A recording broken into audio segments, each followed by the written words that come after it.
Hello and welcome to episode 67 of the Anger Secrets podcast. I'm your host, Alastair Duhs. Over the last 30 years, I have taught over 15,000 men and women to control their anger, master their emotions, and create calmer, happier, and more loving relationships. Today, I want to answer a question that I often get asked by listeners and clients. This question is, how do I stop being so defensive in my relationship? Before I dive into this important question, however, I want to thank you for listening to this podcast. I truly believe that by taking time to learn and understand your anger, you can create calmer, happier, and more fulfilling relationships in your life. And I am grateful for the opportunity to share my knowledge and insights with you in each episode.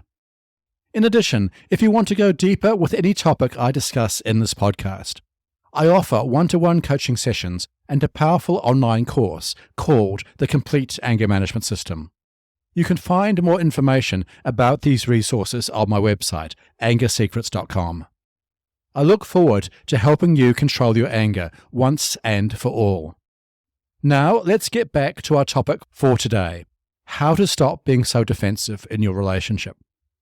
First of all, it's important to understand why people become defensive in the first place. Defensiveness is often a response to feeling attacked or criticized. It's a way of protecting yourself from perceived harm or threat. When you become defensive, for most people, their natural reaction is to protect themselves by blaming others, making excuses, or even lashing out. This can quickly escalate conflict in a relationship and lead to feelings of hurt and damaged trust. For example, if your partner brings up something that they feel you have done wrong, you may immediately become defensive and say things like, "I didn't do anything wrong," or "it wasn't my fault."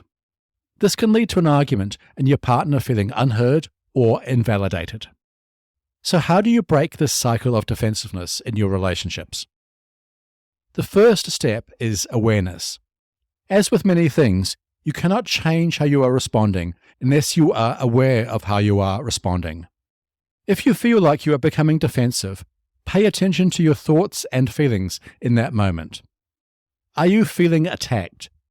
Are you making excuses or blaming others? By becoming aware of your defensive reactions, you can start to catch yourself and pause before responding. The next step is to take responsibility for your part in the situation.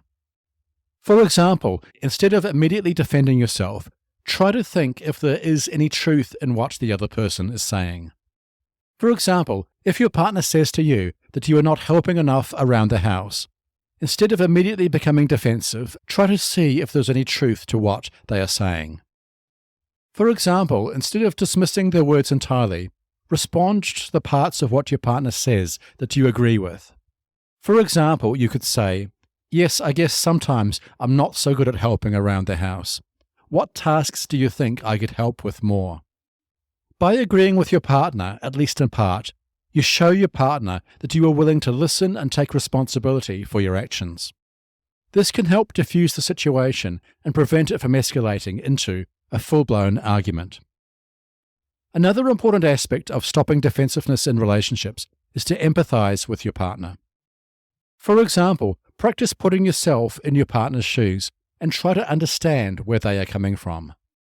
This can help you respond with more compassion and understanding rather than defensiveness. Using the same example, if your partner says to you that you are not helping enough around the house, instead of taking this as criticism, imagine how your partner may be feeling. Perhaps they are feeling overwhelmed, or tired, or unappreciated, or a mixture of all three. Imagining how your partner may be feeling can help you respond with empathy, such as by saying things like, "I can see that it's frustrating for you when I don't help out more," or "I know it's exhausting doing most of the household tasks. I'll try to do better." By responding with empathy and understanding, you can help your partner feel heard, valued, and understood. Finally, communication is key in any relationship. If you feel like your partner is constantly attacking or criticizing you, it's important to address this issue in a calm and respectful manner. For example, you could say something like, "I feel like whenever we discuss issues, I become defensive and I want to change that. Can we work on finding a better way to communicate with each other? By addressing the issue directly, you can work together towards a healthier and more productive communication style. However, as with anything, change takes time and practice. If you are used to responding defensively, this is not likely to change immediately.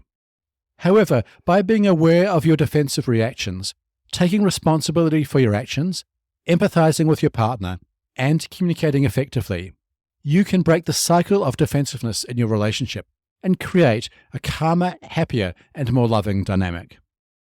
Remember too that it takes effort from both partners to improve communication and build a strong relationship.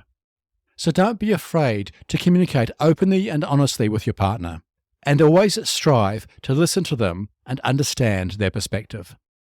And finally, remember that if you'd like my help to work through any issues with regard to becoming defensive in your relationship, I am here for you. I offer one-on-one coaching sessions and a powerful online course that will give you the tools and strategies to manage your anger in any situation and create calmer, happier, and more loving relationships. You can find more information about these resources on my website, angersecrets.com. Let's work together to break the cycle of defensiveness in your relationship and create a stronger, happier, and more loving relationship. As always, thanks for listening to today's episode on how to stop being defensive in your relationship. And be sure to tune in to the next episode to understand more about why it is important to control your anger. If you found this episode helpful, please follow this podcast or head over to your favorite podcast app and leave a rating and review. This will help other people struggling with anger to find and benefit from the show.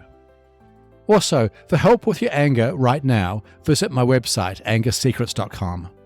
And finally, remember, you can't control other people, but you can control yourself.